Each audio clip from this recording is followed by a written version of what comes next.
Hello everybody and welcome back to another not applicable Formula 1 video. I hope that you're well and I hope you enjoyed the Austrian Grand Prix. It possibly was one of my favourites of the year so far. It was really fun to watch, and especially with the FIA dishing out penalties left, right and centre, it definitely added a little bit of spice to the Grand Prix that you don't usually see at this point in the year. But let's start off at the front of the grid talking about Max Verstappen, the man that we actually didn't really see on television because he was so far out in front it wasn't worth watching him, according to the TV people. It was so funny. We saw him at the start, we saw him at a pit stop, and then we saw him take the checkered flag. And apart from that, he just drove a perfect race. He was incredibly quick and so much faster than everybody else on the day. He finished 18 seconds ahead of Bottas in second.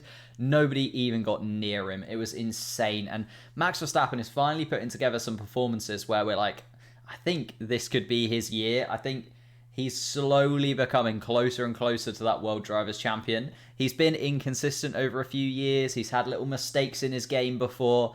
And this year, even when he does make his mistakes, sometimes in France, for instance, he just bounced back from it. And this race, no mistakes whatsoever, drove from the front, easiest win you'll probably see all season from him. And at this point, now he's 32 points ahead of Hamilton. He's now a race ahead of Hamilton. He could win the title with a race in hand if the gap stays exactly the same as it is now. That is impressive, to say the least. Even in a Red Bull that looks incredibly quick around here, that is still exceptionally quick from Verstappen.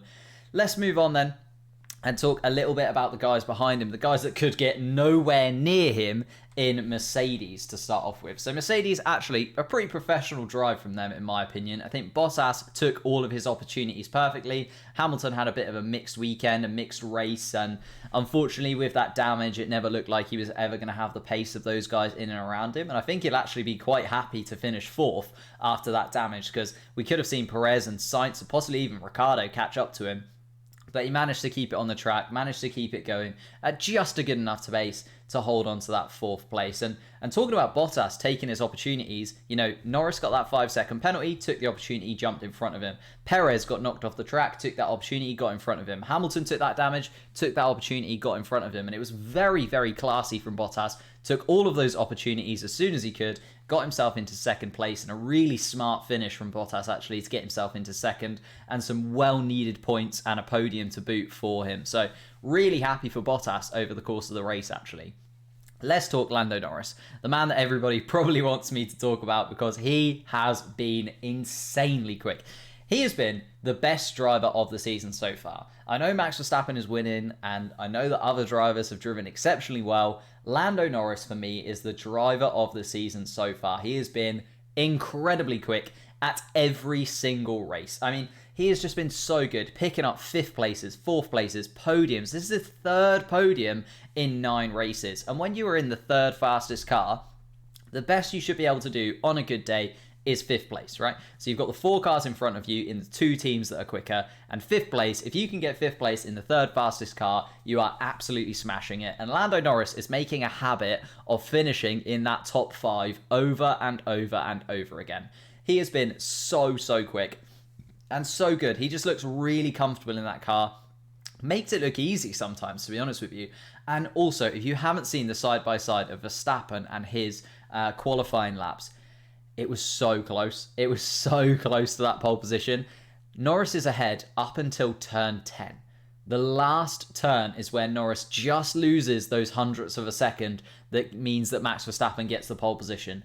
He was so close. It was so close. I was so ready for him to get his first pole position. But I'll take another career podium, his 4th podium, 3rd of this season. He's driving insanely well in that car.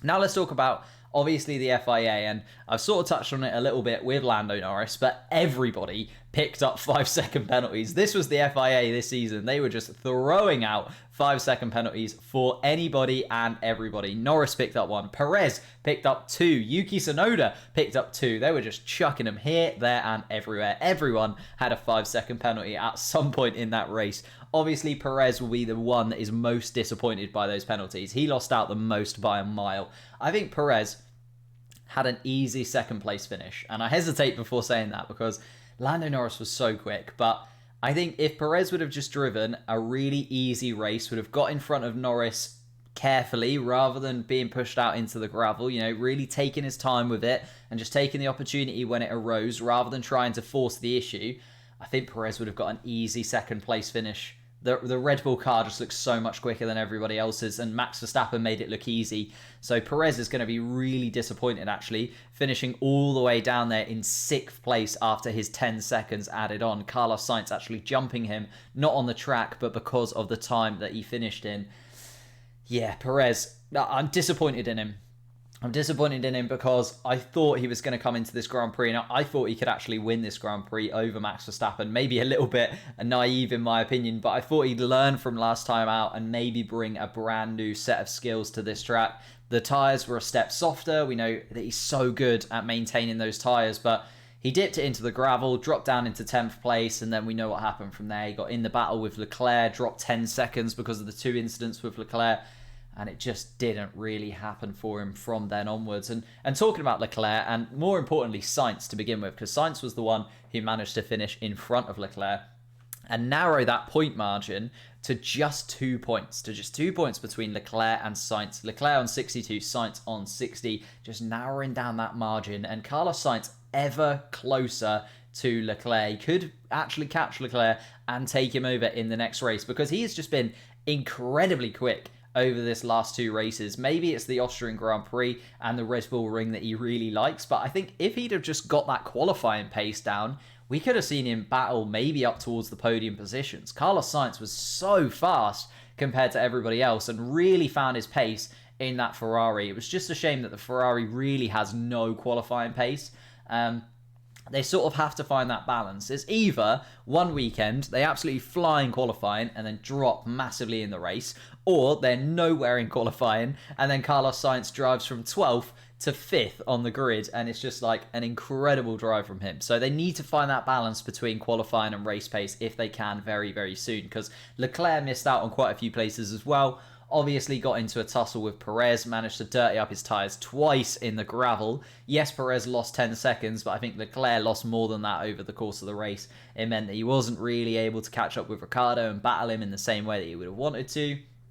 It just sort of fell apart from Leclerc after those couple of incidents with Perez, and I think Ferrari will take the positives from this weekend, definitely take the points. The fact that, you know, they're getting slowly in and amongst it with McLaren. They've definitely extended their lead on AlphaTauri there, and they now don't really need to worry about AlphaTauri, so they're definitely going to finish 4th. It's whether they can finish 3rd in the Constructors that is really important. Talking about AlphaTauri and Pierre Gasly then, let's talk about Gasly and Ricciardo together, because they had a bit of a mixed bag race, but overall a good performance from both of them. Ricciardo finishing 7th, picking up 6 points, and he really needed that. And actually, it was a good race from him as well. He had a similar sort of thing to the Ferrari, where he just couldn't find the qualifying pace. He just can't really seem to get that 1-lap pace in the car. But in both the Austrian and the Styrian Grand Prix, he was very, very good when it came to the race. Yes, in the Styrian Grand Prix, finished outside of the points because of an engine problem. But now he had the car that he wanted. You know, it worked for the entire race. And if he wouldn't have messed up his tyres a little bit, I think he could have finished maybe even a little bit further ahead. But I think he'll take a 7th place. I think he'll be happy with that. And it's definitely something to build on. Picking up points, picking up those positions, and finishing, you know, in and amongst those top 8. That's where he wants to be, right? He needs to finish amongst those top 8, not behind the Aston Martins, not behind the AlphaTauris. Needs to get in and amongst it, getting those points consistently for the McLaren team. Pierre Gasly, another really good performance from him. Not too much to say, honestly. He's just consistent this season, isn't he? Just continually picking up points for the AlphaTauri, continually putting himself in the right place.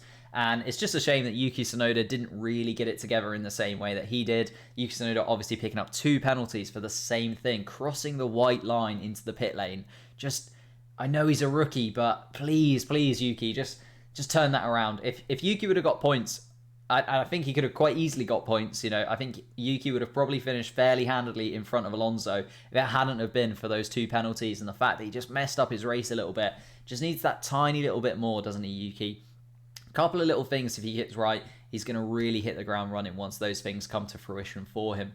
Then if we talk about George Russell, and I'm not going to talk about George Russell too long because I think it might actually make me cry. I was so upset. The fact that Alonso took him over with 3 laps to go. 3 laps is all we needed from George Russell, but that Williams, he was just trying to drag every single little thing he could out of the car, but he just couldn't quite get there, finishing up in 11th and not picking up his first point for the Williams. But overall, can see the weekend and the past couple of weekends as really good for George Russell into Q3 for the first time. What a performance. And also, he looked pretty comfortable in that top 10 for a very, very long time in that race. It looked like it was going to be all sealed up, but then Alonso just turned it on. You know, Alonso, an experienced professional, continually picks up those points and is an incredible driver. But I'd love to know, what do you think about George Russell now that obviously Lewis Hamilton has signed that new contract? Does that bode well for George Russell, or does that point you away from George Russell to Mercedes? And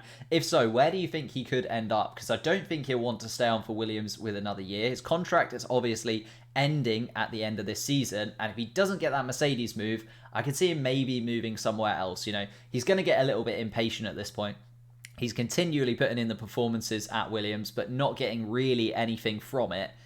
Can he now move? Can he find somewhere else that's going to give him a car where he can really start to challenge for points and podiums if that sort of position comes up along the grid? But again, it's tricky because where can he fit in? Where's that puzzle piece for him? So Sebastian Vettel, the Aston Martin team, and the guys behind then that finished outside of the top 10. I thought Aston Martin looked okay actually, but they just couldn't quite make the softer compound tyres work for them. They dropped behind a little bit and yeah, it didn't really work out. And then obviously Vettel getting driven into by Raikkonen at the end just sort of summed up his afternoon. It was a bit of a nothing afternoon for Vettel. Couldn't really find his pace. And similar for Stroll, actually. Both the Aston Martins seemed to struggle and not great for both of them over the course. The rest of the guys at the back, just very quickly, obviously Kimi Raikkonen nearly getting driver of the day somehow, and then driving into Vettel was a little bit funny. The Haases, not really anything to report on the Haases. They ended up 2 laps down on everybody else, and Mazepin and Schumacher just didn't look anywhere close to anybody else. Obviously, Latifi, again, also didn't really show the pace, especially considering how much George Russell was getting out of that car. Latifi's got to be a little bit disappointed with that weekend overall. And then the man who's at the back, Ocon, my goodness, Ocon's season is just going from bad to worse. Let's have a look at the drivers and constructors one more time. Looking at Ocon there in 12th place, personally, I think Yuki Tsunoda should be ahead of Ocon by this point. I think Yuki Tsunoda is going to be a little bit disappointed in himself that he hasn't been able to pick up the points, while Ocon's season has just tanked. Like, since the French Grand Prix, you could possibly even argue just before that, his season has just stopped. And I don't even know if it was too much his fault.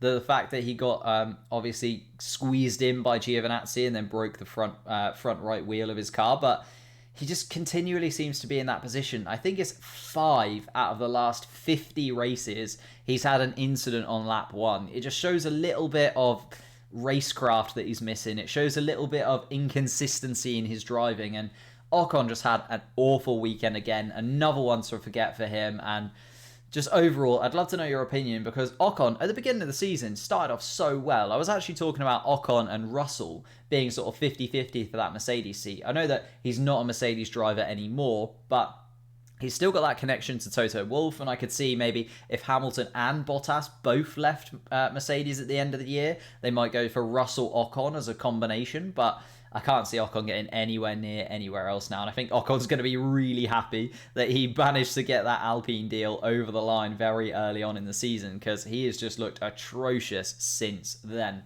Let's summarise this then. I would like to know in the comments down below, what do you think of Norris so far? And if McLaren improve in 2022, could Norris win a Drivers' Championship? If Norris was in a Mercedes this season, do you think he would be battling with Verstappen? I'd love to know your thoughts in the comments down below. You know that I absolutely love Lando Norris. I love McLaren, and therefore I'm a little bit biased on this, and therefore I'd love to know your opinion and the overall consensus on Lando Norris this season so far. But we just have to go back to Max Verstappen. An incredible drive, an incredibly consistent race, and I think we're going to see that number 1 play in front of the Red Bull a lot more this season. He looked so incredibly quick, and it's going to take a real good drive from Mercedes. It's going to take maybe an upgrade or 2 for Hamilton to get back into this race. But let me know what you think in the comments down below. Thank you so much for watching. Thank you so much for your support on the channel recently. If you haven't seen, on the community tab, I've actually started a little bit of an idea for a video that's coming out later on in the week. Make sure you check out the community tab, get involved in the polls, and of course leave your comments on there as well. Thank you so much for watching again, and I will see you next time.